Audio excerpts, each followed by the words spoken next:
Today we will discuss about the double circulation, heartbeat and the pulse.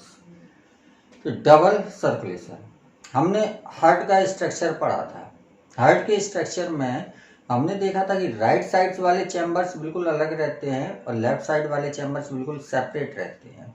इनमें कहीं पर भी ब्लड की इंटरमिक्सिंग नहीं होती है और यही क्वालिटी हार्ट की डबल सर्कुलेशन को क्रिएट करती है।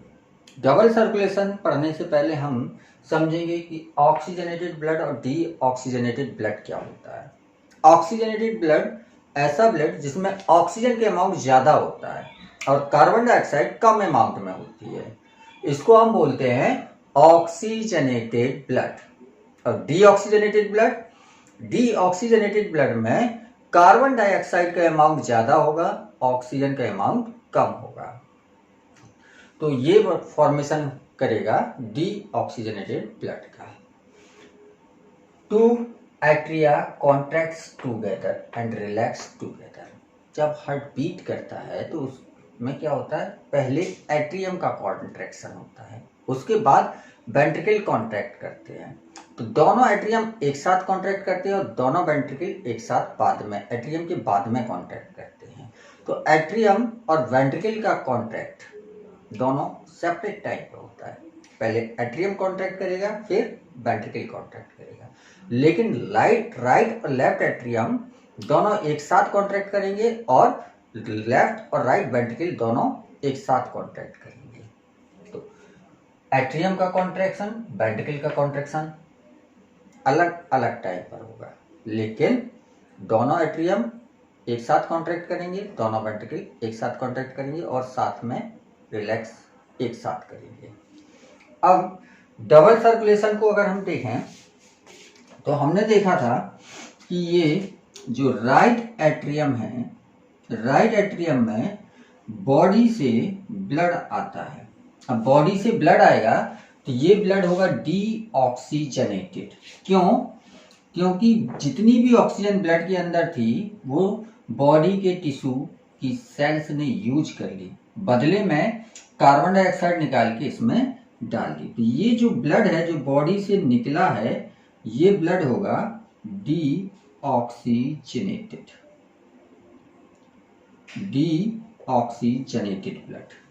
तो डी ऑक्सीजनेटेड ब्लड बॉडी से निकलेगा और निकलने के बाद ये जाएगा राइट एट्रियम में। राइट एट्रियम में जाने के बाद जब एट्रियम का कॉन्ट्रैक्शन होगा तो ये एट्रियम से चले जाएंगे वेंट्रिकल में। यहाँ पर राइट एट्रियम है तो ट्राइकस्पिड वाल्व होगा, ट्राइकस्पिड वाल्व ओपन होंगे जिसकी वजह से ब्लड राइट एट्रियम से राइट वेंट्रिकल में चला जाएगा। इसके बाद जब वेंट्रिकल का कॉन्ट्रैक्शन होगा तो राइट एट्रियम का ब्लड पल्मोनरी एओर्टा के थ्रू चला जाएगा पल्मोनरी आर्टरी में और पल्मोनरी आर्टरी से लंग्स में चला जाएगा। तो लंग्स में जाने वाला ब्लड जो होता है ये डी ऑक्सीजनेटेड होता है। हमने आपको पिछली क्लास में बताया था कि ये जो आर्टरी है पल्मोनरी आर्टरी, ये अकेली ऐसी आर्टरी होती है जिसमें डी ऑक्सीजनेटेड ब्लड फ्लो करता है, बाकी सारी आर्टरी में ऑक्सीजनेटेड ब्लड फ्लो करता है। तो यहाँ पर राइट वेंट्रिकल से जो ब्लड निकला ये डी ऑक्सीजनेटेड था और ये ब्लड कहाँ जा रहा है, लंग्स में। किसके थ्रू जा रहा है, पल्मोनरी एओर्टा से निकलेगा। पल्मोनरी एओर्टा की ब्रांच पल्मोनरी आर्टरी बनाएंगी, पल्मोनरी आर्टरी से ये लंग्स में पहुंच जाएगा और लंग्स में जाने के बाद लंग्स से ब्लड की कार्बन डाइऑक्साइड निकाल ली जाएगी और ऑक्सीजन उसमें मिला दिया जाएगा। तो ये ब्लड अब हो गया ऑक्सीजनेटेड। तो ऑक्सीजनेटेड ब्लड लंग्स से निकला और लंग्स से निकलने के बाद ब्लड जाता है लेफ्ट एट्रियम में। लेफ्ट एट्रियम में जाने के बाद लेफ्ट एट्रियम में जब एट्रियम का कॉन्ट्रैक्शन होगा तो लेफ्ट एट्रियम का ब्लड लेफ्ट वेंट्रिकल में चला जाएगा। लेफ्ट वेंट्रिकल से ब्लड सिस्टमिक एओर्टा के थ्रू फिर वापस बॉडी में जाएगा। तो बॉडी के अंदर जो ब्लड जा रहा है ये कैसा हो गया, ऑक्सीजनेटेड। और फिर वही प्रोसेस होगी कि ऑक्सीजन बॉडी की सेल्स यूज कर लेगी, कार्बन डाइऑक्साइड निकाल देगी, फिर डीऑक्सीजनेटेड ब्लड फिर इसमें जाएगा। तो ये टोटल सर्कुलेशन होता है और ये कंप्लीट पाथवे फॉलो करने में, यहाँ से शुरू हुआ यहीं पर हम खत्म करें तो हम देखते हैं कि हार्ट से ब्लड 2 बार पास हुआ, हार्ट से 2 बार ब्लड पास हुआ, इसलिए इसको हम बोलते हैं डबल सर्कुलेशन। डबल सर्कुलेशन मतलब वन कंप्लीट सर्किल को, एक सर्किल को कंप्लीट करने के लिए ब्लड 2 बार हार्ट से पास होता है। This is double circulation. एक बार डीऑक्सीजनेटेड फॉर्म में हार्ट में गया, दूसरी बार ऑक्सीजनेटेड फॉर्म में हार्ट में आया, 2 बार पास हुआ हार्ट से। अब यहाँ पर एक सर्कुलेशन है जो हार्ट से निकला, लंग्स से होते हुए फिर हार्ट में आया, दिस इज पल्मोनरी सर्कुलेशन। दूसरा होता है जो हार्ट से निकला, बॉडी में गया और बॉडी से फिर हार्ट में आया, दिस इज सिस्टमिक सर्कुलेशन। तो पल्मोनरी सर्कुलेशन जब लंग्स से होके जा रहा है, सिस्टमिक सर्कुलेशन जो बॉडी से होके पास हो रहा है। अब मैमल्स और बर्ड्स की बात करें तो मैमल और बर्ड्स ऐसे ऑर्गेनिज्म होते हैं जिनमें 4 चैम्बर्ड हार्ट होते हैं और चारों चैम्बर कंप्लीटली सेपरेट होते हैं, कंप्लीटली सेपरेट होते हैं। तो मैमल्स और बर्ड्स में 4 चैम्बर्ड हार्ट होते हैं और ये 4 चैम्बर्ड हार्ट जो होते हैं ये डबल सर्कुलेशन क्रिएट करते हैं। इसके साथ साथ ये वार्म ब्लडेड एनिमल्स होते हैं। वार्म ब्लडेड एनिमल्स ऐसे एनिमल्स होते हैं जिनका टेम्परेचर, बॉडी टेम्परेचर कांस्टेंट रहता है। हमारा बॉडी टेम्परेचर है 98.6 डिग्री फ़ारेनहाइट, ये फिक्स है, इससे कम नहीं होगा, इससे ज़्यादा नहीं होगा, चाहे सर्दी हो चाहे गर्मी हो। तो हमारी बॉडी की बहुत लार्ज अमाउंट में एनर्जी इसी में खर्च होती है बॉडी टेम्परेचर को मेंटेन करने में। और ऐसे ऑर्गेनिज्म जिनमें बॉडी टेम्परेचर कांस्टेंट होता है उनको बोलते हैं वार्म ब्लडेड या होम्योथर्मल ऑर्गेनिज्म। एग्जाम्पल में मैमल्स और बर्ड्स, जितने भी मैमल्स हैं और जितनी बर्ड्स हैं ये होम्योथर्मल टाइप के होते हैं। एम्फीबियंस में और रेप्टाइल्स में इनमें 3 चैम्बर्ड हार्ट होते हैं। 3 चैम्बर्ड हार्ट कैसे? अगर हम एम्फीबियन के हार्ट की बात करें तो एम्फीबियन के हार्ट में 2 एट्रियम होंगे लेकिन वेंट्रिकल सिंगल होगा, वेंट्रिकल के बीच में पार्टीशन नहीं होता है, 2 एट्रियम होंगे और सिंगल वेंट्रिकल होगा। ये एम्फीबियन का हार्ट है। रेप्टाइल्स के हार्ट की बात करें तो रेप्टाइल्स के हार्ट्स में भी एट्रियम तो सेपरेटेड होते हैं लेकिन वेंट्रिकल्स जो होते हैं ये पार्शियली सेपरेटेड होते हैं, कंप्लीटली सेपरेटेड नहीं होते हैं, थोड़ा सा बना होता है, पूरा ये यहाँ तक नहीं होता है, ये आधा ही बना होता है। तो कभी कभार इसको 3.5 चैम्बर्ड हार्ट भी बोल देते हैं और कॉमनली 3 चैम्बर्ड हार्ट बोलते हैं। इनमें जो ब्लड एट्रियम में आएगा ये तो सेपरेट रहेगा, लेकिन जब ये वेंट्रिकल में ब्लड आता है तो ये मिक्स हो जाता है, ऑक्सीजनेटेड ब्लड और डीऑक्सीजनेटेड ब्लड दोनों मिक्स हो जाते हैं। इसी तरह रेप्टाइल्स में भी यहाँ पर आने के बाद ये मिक्स हो जाएगा, मिक्स हो जाता है इन द वेंट्रिकल, एम्फीबियंस और रेप्टाइल्स में। फिश में 2 चैम्बर्ड हार्ट होते हैं। फिश का हार्ट जो होता है 2 चैम्बर्ड होता है, एक एट्रिया होता है इसमें और एक वेंट्रिकल होता है और इसमें डीऑक्सीजनेटेड ब्लड फ्लो करता है। डीऑक्सीजनेटेड ब्लड एट्रिया में आएगा, एट्रिया से वेंट्रिकल में जाएगा, वेंट्रिकल से ये ब्लड निकलकर, अब फिश में लंग्स तो होते नहीं है, गिल्स होते हैं, तो ये कहाँ पहुंचेगा? गिल्स में, और गिल्स से ऑक्सीजन मिक्स होगी गिल्स में और ऑक्सीजन मिक्स होने के बाद ये हो जाएगा ऑक्सीजनेटेड, ऑक्सीजनेटेड हो जाएगा और ऑक्सीजनेटेड होने के बाद ये बॉडी में जाएगा और बॉडी में फिर डीऑक्सीजनेटेड हो जाएगा और फिर ये वापस हार्ट में चला जाएगा। तो यहाँ पर सिंगल सर्कुलेशन हो रहा है, एक कंप्लीट सर्कुलेशन में हार्ट एक ही बार यूज हो रहा है, तो सिंगल सर्कुलेशन बोलते हैं इसको।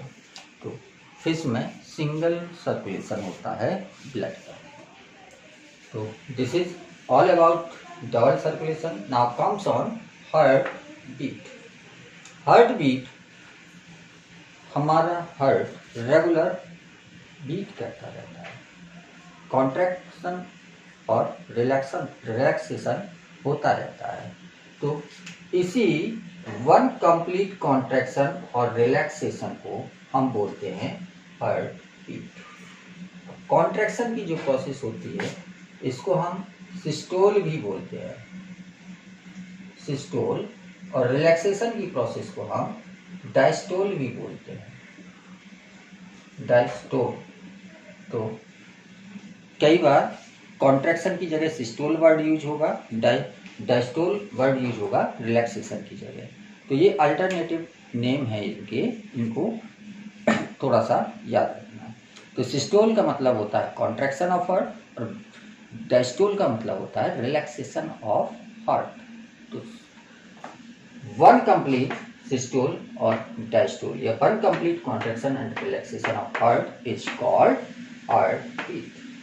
नॉर्मल हार्ट बीट का अगर हम रेट देखें तो ये 72 होता है, 70 से 72 बीट्स पर मिनट होता है। मतलब एक मिनट में हार्ट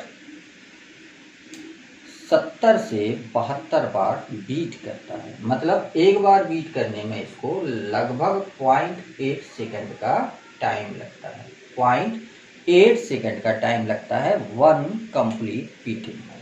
और इसी बीटिंग की वजह से क्या होता है, ब्लड पंप होता है। और इस हार्ट बीट को हम स्टेथोस्कोप से, आपने अक्सर डॉक्टर के यहाँ देखा होगा, कान में लगा के, वो सीने में लगा के हार्ट के रेट को पता करते हैं।